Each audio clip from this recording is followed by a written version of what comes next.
എന്തൊരവസ്ഥയല്ലേ. അങ്ങനെ അവസാനത്തെ വിദേശ പ്ലെയറും പോയി. ഇനിയിപ്പോൾ ഈ സീസണിൽ ഇന്ത്യൻ പ്ലേയേഴ്സിനെ വെച്ച് തന്നെ കളിക്കണം.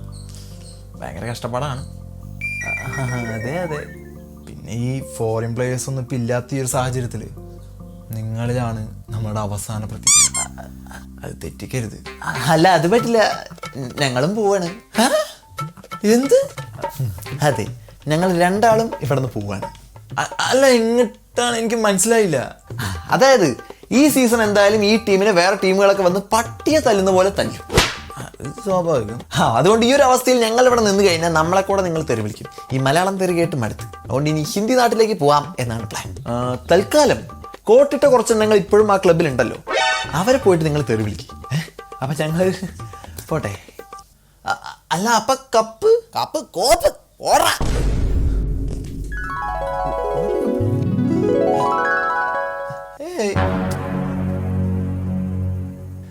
Welcome to Kerala my front.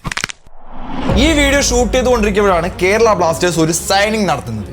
ഇത്രയും ദിവസം ചത്ത് കിടന്നിട്ട് ചടപടേ എന്നാണ് അങ്ങോട്ടും ഇങ്ങോട്ടൊക്കെ പല കൂടുമാറ്റങ്ങളും നടക്കുന്നത്. ബൈ ദ വേ, പ്രശ്നങ്ങളും ദുരന്തങ്ങളൊക്കെ പറയുന്നതിന് മുമ്പ് ഒരു പോസിറ്റീവ് നോട്ടിൽ തന്നെ തുടങ്ങാം. റൗളിൻ ബോർജസ് കേരള ബ്ലാസ്റ്റേഴ്സിലേക്ക് ഈ സീസണിൽ സൈൻ ചെയ്യപ്പെട്ടിരിക്കുന്നു. FC ഗോവയിൽ ഉണ്ടായിരുന്ന റൗളിൻ ബോർജസ് കേരള ബ്ലാസ്റ്റേഴ്സിന്റെ വിദേശ താരമായിട്ടുള്ള ഡുസാൻ ലഗാത്തോറിന് പകരക്കാരനായിട്ടാണ് സൈൻ ചെയ്യപ്പെട്ടിരിക്കുന്നത്. നമുക്ക് എല്ലാവർക്കും നല്ല രീതിയിൽ പരിചിതമായിട്ടുള്ള റൗളിൻ ബോർജസ് ഡിഫൻസീവ് മിഡും സെന്റർ ബാക്ക് റോളൊക്കെ കളിക്കാൻ കഴിവുള്ള ഒരു പ്ലെയർ ആണ്. ആൻഡ് ഈ ഒരു സൈനിങ് തീർച്ചയായിട്ടും ഒരു മികച്ച സൈനിങ് തന്നെയാണ്. ഈ ഒരു സീസണിലെ ആദ്യത്തെ ഇന്ത്യൻ സൈനിങ് റിക്രൂട്ട്മെന്റ് എന്ന രീതിയിൽ തീർച്ചയായിട്ടും കേരള ബ്ലാസ്റ്റേഴ്സിന്റെ ഈ ഒരു റിക്രൂട്ട്മെന്റിനെ അപ്രീഷിയേറ്റ് ചെയ്യപ്പെടേണ്ടത് തന്നെയാണ്. പക്ഷെ ഒരു താരം വരുമ്പോഴേക്കും നടന്നിരിക്കുന്നത് കേരള ബ്ലാസ്റ്റേഴ്സിൽ വമ്പൻ വിൽപ്പനകളാണ്. വിദേശ താരങ്ങളെയൊക്കെ ഒന്നൊന്നായിട്ട് ഇങ്ങനെ ഒഴിപ്പിച്ച സമയത്തും ഞാൻ ഇങ്ങനെ ഒരു വീഡിയോ ചെയ്യണമെന്ന് ഒരു തരത്തിലും ആഗ്രഹിച്ചിരുന്നില്ല. പക്ഷേ നട്ടപ്പാതിരയ്ക്ക് ഒരു പ്രത്യേക ഒഴിപ്പിക്കൽ കണ്ടപ്പോൾ എനിക്ക് ഭയങ്കരമായിട്ട് ട്രിഗറായി. ഈ ഒരു സീസണിൽ കേരള ബ്ലാസ്റ്റേഴ്സ് ഒരു വിദേശ താരത്തെ വെച്ചിട്ടായിരിക്കും കളിക്കുക എന്നുള്ളൊരു സംശയം ഉണ്ടായിരുന്നു. പക്ഷെ അത് ഇന്നലെ രാത്രിയോടെ മാറി. ഡുസാൻ ലഗാത്തോറിനെയും കൂടെ പുറത്താക്കിയപ്പോൾ മുഴുവൻ വിദേശ താരങ്ങളും ബ്ലാസ്റ്റേഴ്സിന് ഇല്ല എന്ന് നമുക്ക് മനസ്സിലായി. ISLന്റെ ഈ അപരാധ പതിപ്പിൽ കേരള ബ്ലാസ്റ്റേഴ്സ് ഒരു വിദേശ താരവും ഇല്ലാതെയാണ് ഇറങ്ങാൻ പോകുന്നത്. പോട്ടെ,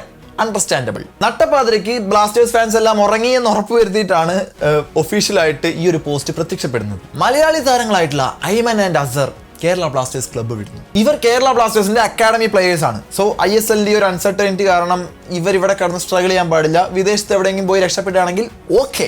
ബട്ട് നോ, റിപ്പോർട്ട് അനുസരിച്ച് ഈ രണ്ട് പ്ലേയേഴ്സും പോകുന്നത് സ്പോർട്ടിംഗ് ഡൽഹിയിലേക്കാണ്. അതായത് ISLൽ തന്നെ മുൻ കേരള ബ്ലാസ്റ്റേഴ്സ് കോച്ച് ആയിട്ടുള്ള തോമസ് ഷോസ് ആണ് ഡൽഹിയുടെ ഇപ്പോഴത്തെ ഹെഡ് കോച്ച്. പുള്ളിയുടെ പ്ലാനിൽ ഈ ഒരു പ്ലേയേഴ്സിന് അദ്ദേഹത്തിന് അത്യാവശ്യമാണെന്ന് പറയുന്നു. അപ്പൊ തന്നെ കേരള ബ്ലാസ്റ്റേഴ്സ് കൊടുത്തു. ആൻഡ് ഇവർ പോയതിന്റെ കാരണങ്ങളായിട്ട് ഇവിടെ പരന്നു നടക്കുന്ന കാര്യങ്ങൾ എന്തൊക്കെയാണെന്ന് വെച്ച് കഴിഞ്ഞാൽ ഈ ഒരു സീസൺ കഴിയുമ്പോൾ ഇവർ രണ്ടുപേരുടെയും കോൺട്രാക്ട് അവസാനിക്കും. അതിനേക്കാൾ വൻ കോമഡി എന്താണെന്ന് വെച്ച് കഴിഞ്ഞാൽ കേരള ബ്ലാസ്റ്റേഴ്സ് കോച്ച് ആയിട്ടുള്ള ഡേവിഡ് കാറ്റലിയുടെ അടുത്ത സീസണിലേക്കുള്ള പ്ലാനിൽ ഐമനും അസറും ഇല്ല എന്ന്. മുഴുവൻ ഫോറിൻ പ്ലേയേഴ്സും പോയി, കളിക്കാൻ ആളില്ല. ആകെ ഉള്ളവരെ തന്നെ എങ്ങനെയെങ്കിലും തികയ്ക്കാന്ന് വിചാരിക്കുമ്പോൾ കാറ്റലിയുടെ പ്ലാനിൽ ഇവരില്ലാന്ന്. അപ്പോൾ എന്തായിരിക്കും പുള്ളിയുടെ പ്ലാൻ? അതും ഡൽഹിയിലേക്ക് ഇവർ ഫ്രീ ഏജൻസ് ആയിട്ടാണ് പോകുന്നത് എന്നും കൂടെ അറിയാൻ സാധിച്ചപ്പോൾ സന്തോഷമായി. ഇനി വേറൊരു കോമഡി കൂടെ പറയാം. സീസൺ തുടങ്ങുന്നതിന് മുമ്പ് കേരള ബ്ലാസ്റ്റേഴ്സിന്റെ ലെഫ്റ്റ് വിങ്ങിലെ പ്ലേയേഴ്സിന്റെ അതിപ്രസരം, അതായത് ആ ഒരു പൊസിഷനിൽ കളിക്കാൻ ഒരുപാട് പ്ലേയേഴ്സ് ഉണ്ട് എന്ന് നമ്മളെല്ലാം വിമർശിച്ചിരുന്നു. എന്നാലും അതിന് പരിഹാരം മാനേജ്മെന്റ് എന്തായാലും കണ്ടെത്തി ആ ഒരു പൊസിഷനിൽ കളിക്കുന്ന മികച്ചവരെയൊക്കെ അടിച്ച് പുറത്താക്കിയിട്ടുണ്ട്. കാറ്റലിയുടെ പ്ലാനിൽ ചിലപ്പോൾ ലെഫ്റ്റ് വിങ് പൊസിഷനിൽ ആരും കളിക്കേണ്ട ആവശ്യം ഉണ്ടായില്ലായിരിക്കും.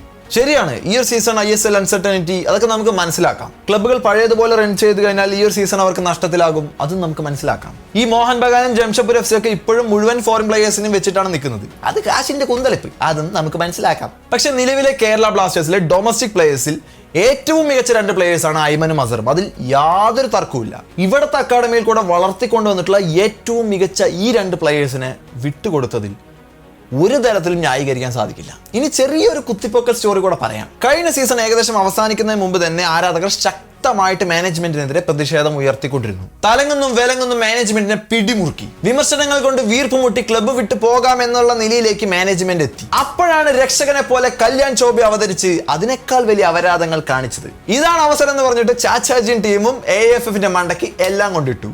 ഞങ്ങൾക്ക് കളിക്കാൻ താല്പര്യമുണ്ട്, പക്ഷെ ലീഗിന്റെ അൺസർട്ടനിറ്റി നോക്കണേ, എന്ത് ചെയ്യാനാന്ന് പറയാന്നൊക്കെ പറഞ്ഞപ്പോൾ മാനേജ്മെന്റിനെതിരെ ഉയർത്തിയ പ്രതിഷേധങ്ങളൊക്കെ എങ്ങോട്ടോ പോയി. ഈ ഗ്യാപ്പിൽ എന്ത് ഉളത്തരം വേണമെങ്കിലും കാണിക്കാന്ന് പറഞ്ഞിട്ട് ക്ലബിലുള്ള എല്ലാ മികച്ച പ്ലേയേഴ്സിനെയും വിറ്റ് ഒഴിപ്പിക്കുകയാണ് നമ്മുടെ മാനേജ്മെന്റ് ഇപ്പൊ ചെയ്തുകൊണ്ടിരിക്കുന്നത്. എന്തായാലും ഈ ഒരു ISL സീസൺ ഒരു കോമാളിക്കളി മാത്രമായിരിക്കും എന്നുള്ള കാര്യം യാതൊരു സംശയമില്ല. പാഷനും പൈസയൊക്കെയുള്ള ക്ലബ്ബുകൾ വമ്പൻ നിരയെ ഇറക്കി കളിക്കാൻ ഇറങ്ങും. എന്നാൽ മറുവശത്ത് ഇവർക്ക് കൊട്ടാനുള്ള ഒരു ചെണ്ട മാത്രമായി നമ്മൾ മാറും. നല്ല സങ്കടമുണ്ട്. ഇപ്പൊ തന്നെ ആളുകൾക്ക് ഓൾറെഡി ISL കാണാന്ന് പറയുന്നത് വലിയ താല്പര്യമുള്ള പരിപാടിയൊന്നും അല്ല. എന്തായാലും ഈ ഒരു സീസൺ കൂടെ കഴിയുമ്പോൾ ആരാധകരുടെ ആ ഒരു ഇഷ്ടം എത്രത്തോളം ആകും എന്നുള്ളത് ചിന്തിക്കാൻ പോലും വയ്യ.